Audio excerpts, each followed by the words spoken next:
नमस्कार विद्यार्थी मित्रांनो, मी राहुल कोल्हे कल्पतरू पॅटर्नमध्ये तुमचं पुनश्च एकदा सहर्ष स्वागत करतो. आपण घेऊन आलो आज पहा 24 मार्चच्या चालू घडामोडी. ओके, दररोजच्या आपण चालू घडामोडीसाठी एक वेगळं सेशन सुरू केलेलं आहे. तर आज पहा 24 तारखेला काय घडलं. ओके, आजच्या तारखेला पहा पहिली चालू घडामोडी, जागतिक क्षयरोग दिन आहे आज. ओके, ट्युबरक्युलोसिस जागतिक क्षयरोग दिवस आहे आज.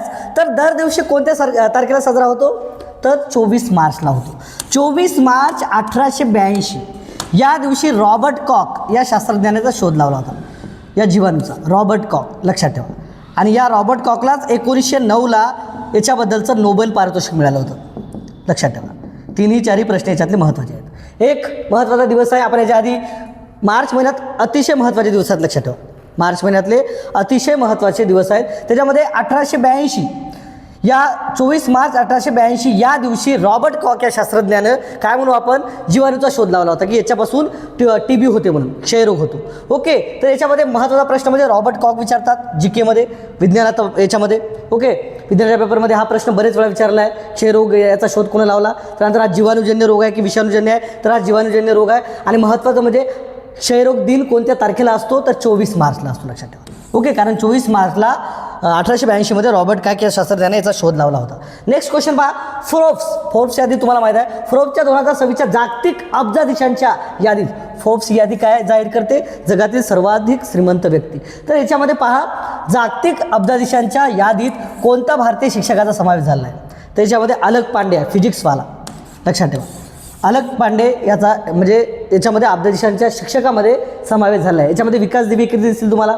ओके, दृष्टी आय एस अकॅडमी आहे त्यांची स्वतःची. आणि एक खूप पॉप्युलर दिसते तुम्हाला विकास दिव्य कीर्ती, खानसर झाले पटण्याचे, किंवा बायजू काय म्हणू आपण रवींद्रन. तर हे याच्या आधी होती अब्जाधीशामध्ये, पण थोडे ते बॅकफुटवर गेले आता. तर आता सध्या अलक पांडे यांची बरीच प्रॉपर्टी आहे, 8,000 कोटीच्या समथिंग आहे त्यांची प्रॉपर्टी. ओके, नेक्स्ट क्वेश्चन पहा. आता अलक पांडे त्याला फिजिक्सवाला या नावाने ओळखले जाते. ओके, त्याचे ते फाउंडर आहेत. Karuna the power of caption, Karuna the power of caption या पुस्तकाचे लेखक कोण आहेत, तर कैलास सत्यार्थी आहेत. लक्षात ठेवा, कैलास सत्यार्थी यांना 1914मध्ये युसूफ जे काही मौलाना युसूफ झाई आहे, ओके, पाकिस्तानच्या स्त्री कार्यकर्त्या, ओके, तर त्यांच्यासोबत दिला होता याला. कैलास सत्यार्थी यांनी जे काही तरुण वर्ग आहे, ओके, तरुण वर्ग किंवा विद्यार्थ्यांसाठी बरंच त्यांनी काम केलं. जवळपास 90,000 विद्यार्थ्यांसाठी त्यांनी काम केलं आहे. 90,000 विद्यार्थ्यांसाठी. लक्षात ठेवा. ओके, 90,000 विद्यार्थ्यांसाठी इतकं काम त्यांनी जबरदस्त केलेलं आहे. कोण, कैलास सत्यार्थी. आणि नोबेल पारितोषिक विजेते आहेत. शांततेसाठी त्यांना हे पारितोषिक दिलेलं आहे. बऱ्याच त्यांनी विद्यार्थ्यांचं शैक्षणिक म्हणा, मानसिक म्हणा, आरोग्य याच्यामध्ये त्यांनी बरंच काम केलं आहे. ओके, तरुण वर्गासाठी. तर कैलास सत्यार्थी आहेत, नोबेल पारितोषिक विजेते आहेत 1914चे. जगातील 7 सर्वोच्च ज्वालामुखी शिखरे, जगातील 7 किती सर्वोच्च ज्वालामुखी शिखरे. ओके, सर्वाधिक जलद गतीने म्हणजे जवळपास 92 दिवस 4 तास, 92 दिवस 4 तासामध्ये काय म्हणू आपण हा सर करून गिनीज वर्ल्ड रेकॉर्ड प्रस्थापित करणारा जगातील पहिला भारतीय गिर्यारोहक कोण ठरला, तर तो आहे भूपती राजू अनमिश वर्मा हा आहे. लक्षात ठेवा. ओके, याच्या आधी हे बाकीचे तुम्हाला दिसतील सर्व गिर्यारोहक आहे, परंतु यांनी एवढा कमी वेळात रेकॉर्ड नाही केला. लक्षात ठेवा. ओके, तर यांनी जे काय जगातील 7 दिसतील तुम्हाला सर्वोच्च ज्वालामुखी शिखरे, तर यांनी सर केलेले आहेत. ते म्हणजे भूपती राजू अनामिश वर्मा, फक्त 92 दिवसामध्ये. ओके, म्हणजे 3 महिने म्हणू आपण ओव्हरऑल. ओके, एवढ्या कमी वेळात त्यांनी सर केलं. The golden road how ancient India transform the world या पुस्तकासाठी 2026चा प्रतिष्ठित मार्क लिंटन इतिहास पुरस्कार, एक प्रख्यात इतिहासकार आहेत तर ते कोण आहेत, विल्यम डॅलरिम्पल. ओके, एक प्रख्यात लेखक आहेत आणि एक इतिहासकार आहेत. तर त्यांनी प्राचीन इतिहासाबद्दल बरंच काय लिहिलं आहे. तर त्यांचं पुस्तक काय विचारतात, मार्क लिंटन इतिहास. ओके, हा पुरस्कार. आणि पुस्तक कोणतं, the golden road how ancient India transform the world. म्हणजे कधी कधी प्रश्नामध्ये एवढा अवघड जाऊन विचारतात, तर सरासरी असे MPSCमध्ये क्वेश्चन विचारतात. पण पोलीस भरतीमधला हा सर्वात हार्ड क्वेश्चन म्हणू आपण, पोलीस भरती किंवा चालू घडामोडीमधला. कारण तर ते पुस्तक लांबच्या लांब आहे. कधी कधी 4 ऑप्शनमध्ये तुम्हाला येऊन जाते. तर इथं कधी तुम्हाला ऑप्शनमध्ये कोणी लिहिलं ते विचारतील, कधी त्यांचं पुस्तक विचारतील, आणि कधी त्यांचा पुरस्कार विचारतील. म्हणजे इथं 3 क्वेश्चन तयार होतात. कधी नाव घेतील, पुरस्कार विचारतील, कधी पुस्तक विचारतील. तर त्यांचं पुस्तक आणि त्यांचा प्रतिष्ठित जो काय पुरस्कार मिळाला 2026चा ते लक्षात ठेवा. मी बरेच वेळा सांगतो की माझं लेक्चर हे करताना तुम्ही पेन आणि रजिस्टर जवळ ठेवत जा, कारण तुमच्या दररोजच्या चालू घडामोडी येतच क्लिअर व्हायला. त्यानंतर नेक्स्ट क्वेश्चन पहा 6वा, राष्ट्रीय मागासवर्गीय आयोग. ओके, तर याच्या अध्यक्षपदी 2026मध्ये कोणाची नियुक्ती करण्यात आली आहे? ओके, तर हे आहेत हंसराज अहिर आहेत. ओके, हंसराज अहिर आहेत, जे की आपण काय म्हणू, हे विदर्भाचे आहेत, चंद्रपूरचे. हंसराज जे अहिर दिसतील तुम्हाला, राष्ट्रीय मागासवर्गीय जे काय ओबीसी किंवा इतर मागासवर्ग आहे त्याच्या अध्यक्षपदी आहेत. ते सध्या 2026पर्यंत ते कार्यरत आहेत. कोण आहेत ते? हंसराज अहिर. याच्या आधी निरंजन ज्योती वगैरे. रेखा शर्मा याच्या आधी महिला आयोगाच्या अध्यक्ष होत्या, लक्षात ठेवा, रेखा शर्मा. ओके, याच्या आधी होत्या राष्ट्रीय महिला आयोगाच्या. आता सध्या महाराष्ट्रामध्ये प्रकरण चालू आहे. त्यांनी महिला आयोगाचा राजीनामा दिला महाराष्ट्रातल्या. ओके, रुपाली चाकणकर यांनी. तर रेखा शर्मा या राष्ट्रीय आयोगाच्या पहिल्या अध्यक्ष होत्या, माजी अध्यक्ष म्हणू आपण त्याला. सलग काय म्हणू आपण, 8,931 सलग 8,931 दिवस सरकार प्रमुख म्हणून मुख्यमंत्री आणि पंतप्रधान म्हणून काम करणारे देशातील पहिले नेते कोण ठरले? 2001 ते 2014 या कार्यकाळामध्ये नरेंद्र मोदी हे गुजरात याचे पंतप्रधान काय होते? मुख्यमंत्री होते. गुजरात राज्य सलग जवळपास किती वर्ष व्हायला? 13-14 वर्ष सलग मुख्यमंत्री होते. आणि त्याच्यानंतर 2014 ते आजपर्यंत ते आता भारताचे पंतप्रधान आहेत.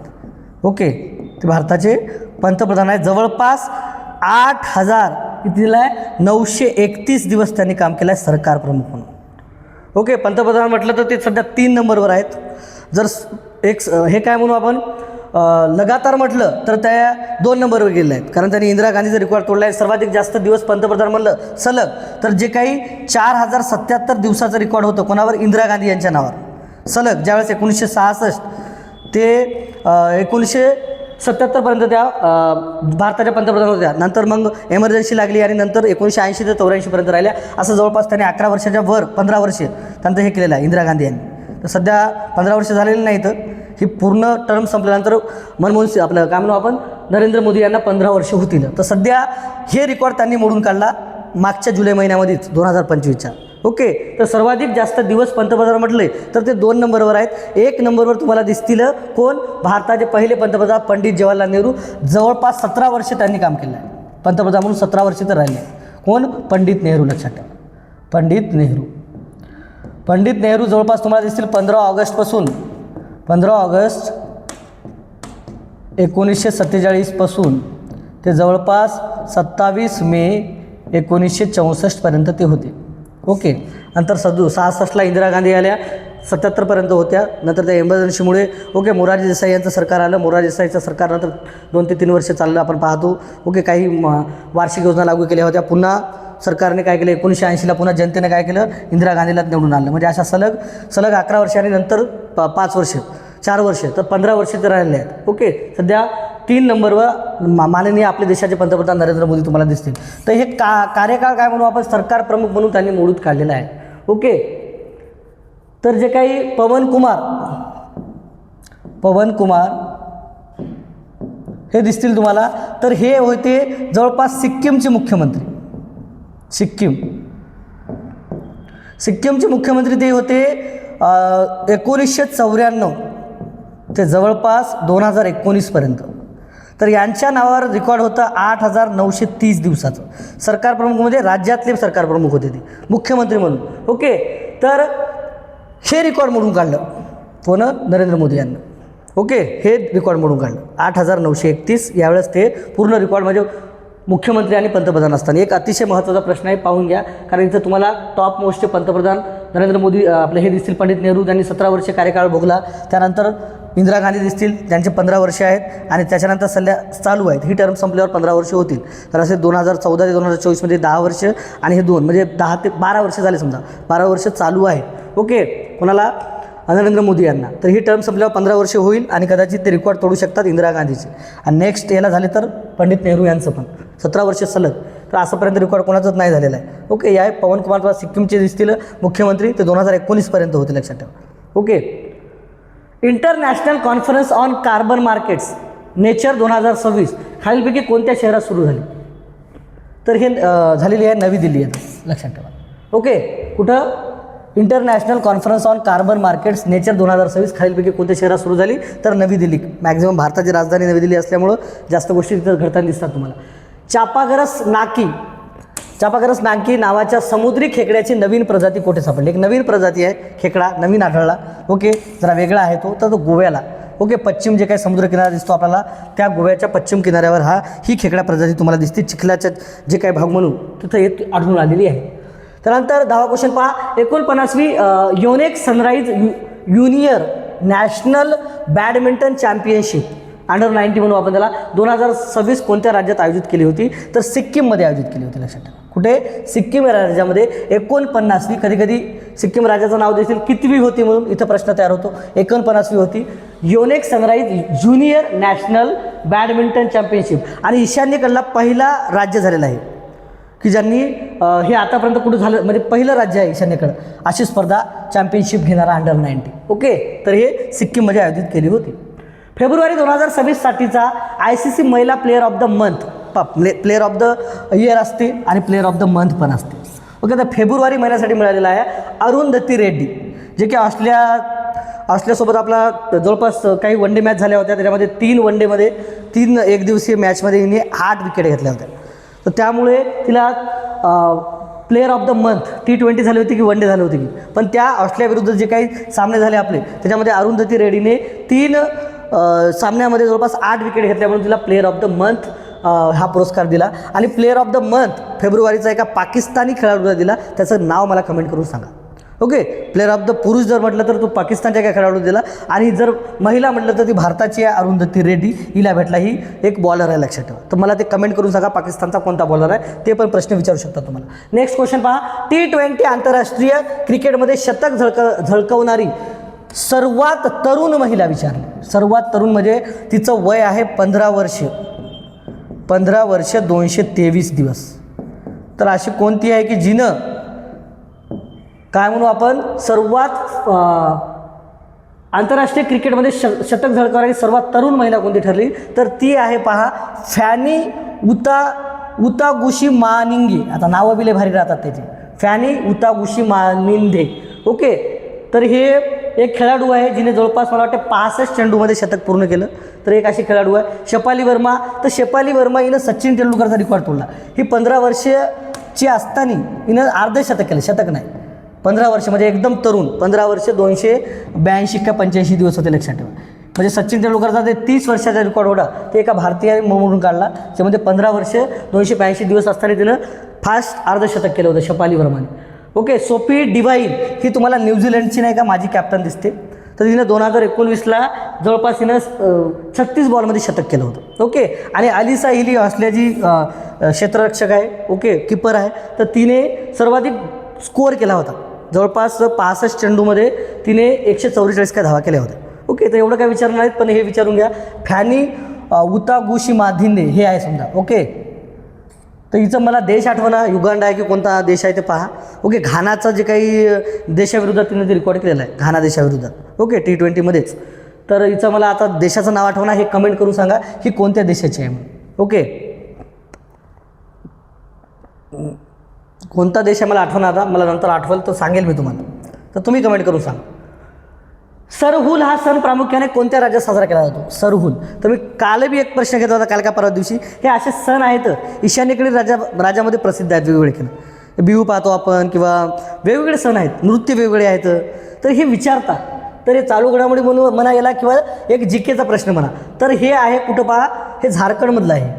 ओके, सरहुल आहे तुम्हाला दिसते, तर हे कुणाला दिसते? झारखंडमधला दिसते, लक्षात ठेवा. ओके, तर हा कोणत्या राज्यात साजरा केला जातो? झारखंडमध्ये केला जातो. नेक्स्ट क्वेश्चन पहा. T20 आंतरराष्ट्रीय क्रिकेटमध्ये शतक झळकवणारी सर्वात तरुण महिला कोणती? T20 आंतरराष्ट्रीय क्रिकेटमध्ये शतक झळकवणारी सर्वात तरुण महिला कोणती? रिपीट झालं हे क्वेश्चन. फॅनी उतागुशी मांगदे. ओके, ग्लोबल टेररिझम पहा, सर्वाधिक टेररिस्ट. ओके, दहशतवादी संघटना आपण पाहिलं तर हे पाकिस्तान 1 नंबरवर आहे. पाहिला आपण पिक्चर पाहिला असेल तुम्ही बऱ्याच जणांना, तर पिक्चर पाहून घ्या. त्या पिक्चरवरून तुम्हाला कळेल की खरंच सर्वाधिक जास्त दहशतवादी संघटना पाकिस्तानमध्ये आहे. तर याच्यामध्ये पाकिस्तान 1 नंबर आहे. नंतर बाकीचे अफगाणिस्तान 11 नंबरवर आहे. आपल्या आशियामध्ये म्हणलं तर अफगाणिस्तान. ओके, आणि महत्त्वाचं म्हणजे बऱ्याच जणांना वाटलं की याच्यामध्ये भारताचं कसं काय स्थान आहे, तर भारताचं पण स्थान आहे याच्यामध्ये 13व्या नंबरला, लक्षात ठेवा. भारत हा कितव्या नंबरला आहे? 13व्या नंबरला. भारतामध्ये बऱ्याच दहशतवादी संघटना आहेत. तर त्याला काय म्हणू आपण? टेररिझम इंडेक्समध्ये 2026मध्ये भारताचा क्रमांक कितवा आहे? तर 13वा आहे. याच्यामध्ये सर्वाधिक जर स्वच्छ कोण असेल तर याच्यामध्ये तुम्हाला दिसते डेन्मार्क, फिनलँड आणि त्यानंतर सिंगापूर, न्यूझीलंड हे पण एक देश काय म्हणू आपण, याच्यामध्ये टेररिझम खूप कमी आहे. हे असे देश दिसतील तुम्हाला. ओके. त्याच्यामध्ये अफगाणिस्तान आहे, 13 नंबरला आपला भारत आहे. ओके. सर्वाधिक दहशतवादी संघटना पाकिस्तानमध्ये आहे. भारत पण काय आता कमी नाही, 13व्या नंबरला. दत्ता मेघे यांनी एकूण किती वेळा लोकसभा खासदार म्हणून प्रतिनिधित्व केले आहे? दत्ता मेघे यांचं निधन झालं 22 मार्चला. ओके. तर दत्ता मेघे यांनी 4 वेळा हे खासदार राहिलेले आहेत, लक्षात ठेवा. ओके. 4 वेळा खासदार राहिले आहेत. 10व्या लोकसभेचे, 11व्या लोकसभेचे, 12व्या लोकसभेचे आणि जवळपास 15व्या लोकसभेचे, म्हणजे 2009 ते 2014 हे शेवटचा कार्यकाळ होता. त्याने काँग्रेस, राष्ट्रवादी काँग्रेस आणि नंतर 2014ला त्यांनी BJPमध्ये प्रवेश केला होता. हे विचारू शकतात, भाजपामध्ये प्रवेश केला होता. तर एक महत्त्वाचे आपण काय म्हणू विदर्भातील नेते होते. तर 4 वेळा हे खासदार राहिले आहेत, लक्षात ठेवा. त्यानंतर 2002 ते 2008मध्ये ते राज्यसभेचे बी खासदार राहिले आहेत. त्यानंतर 1978 पासून ते 1991पर्यंत त्यांनी विधान परिषद, विधानसभा गाजवली आहेत. म्हणजे विधान परिषदेचे ते विरोधी पक्षनेतेही राहिले आहेत, नेतेही राहिले आहेत. बऱ्याच अशा गोष्टी त्यांच्या नावावर आहेत. त्यांनी तंत्रज्ञान आणि मेडिकलमध्ये, म्हणजे त्याला काय म्हणू आपण, वैद्यकीय क्षेत्रामध्ये त्यांचं महत्त्वाचं काम राहिलेलं आहे. ओके. तर दत्ता मेघे याच्यावर प्रश्न विचारू शकतात, आपल्या विदर्भातले आहेत ते. त्याच्यामध्ये अजून जर डीपमध्ये जायचं म्हटलं तर त्यांचा पहिला जर मतदारसंघ विचारला तर ते नागपूरमधून लढले होते लोकसभेचा. नंतर ते लढले होते वर्धामधून. आता 2009 ते 2014 वर्ध्यामधून लढले. दोनदा वर्ध्यामधून लढले ते. काय म्हणू आपण त्याला, 11वी लोकसभा, 12वी लोकसभा आणि 15वी लोकसभा हे वर्ध्यामधून लढले ते. एवढ्या डीपमध्ये नाही विचारणार तरी मी तुम्हाला सांगाल वर्ध्यामधून. ओके. आणि त्यानंतर नागपूरमधून लढले होते ते आणि रामटेकमधून लढले होते ते. 11वी.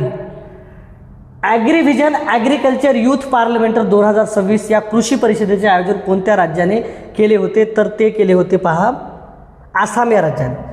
तर आसाम हे पहिलं राज्य ठरलं काय म्हणू आपण, ॲग्रिव्हिजन ॲग्रिकल्चर युथ पार्लमेंट 2026 या परिषदेचं आयोजन करणार आहे. तिकडलं ईशान्येकडलं. ओके. आसाम राज्य. जागतिक नारळ उत्पादनात सध्या कोणता देश पहिल्या क्रमांकावर आहे? भारत आहे. जवळपास जगाच्या 30.37% उत्पादन हे काय म्हणू आपण भारतात होते एकट्या. त्याच्यानंतर फिलिपिन्स, इंडोनेशिया याही भारताच्या आधी इंडोनेशिया टॉपवर होता. त्याच्यानंतर फिलिपिन्स पण आहे. श्रीलंका ते थोड्याफार प्रमाणात आहे, परंतु भारतामध्ये सर्वाधिक जास्त नारळाचं उत्पादन होते, हेही लक्षात ठेवा. ओके. काय 1-2 क्वेश्चन ॲड नाही झाले वाटते, तर 20 क्वेश्चन पाहिजे होते आपले. तर दररोजच्या आपण हे चालू घडामोडी घेऊन यायलो. तर हे चालू घडामोडी पहा, एका लेटरवर उतरवा आणि दररोज याला 5-10 मिनटं दिली तर तुमचं दररोजचं सेशन जे आहे चालू घडामोडीचं याला जास्त वेळ देतात. बरेच विद्यार्थी भरकडतात, कोणत्याही चालू घडामोड्या वाचतात, कसा वेळ द्यावा ते कळत नाही. तर दररोजच्या जर चालू घडामोडी तुम्ही पाहिल्या तर ते तेव्हाच्या तेव्हाच कव्हर होईल. आणि अशाच आमच्या चालू घडामोडी मिळवण्यासाठी, दररोजचे नवीन व्हिडिओ मिळवण्यासाठी आमच्या चॅनलला तुम्ही सबस्क्राईब करा आणि नवीन व्हिडिओ मिळवा. धन्यवाद.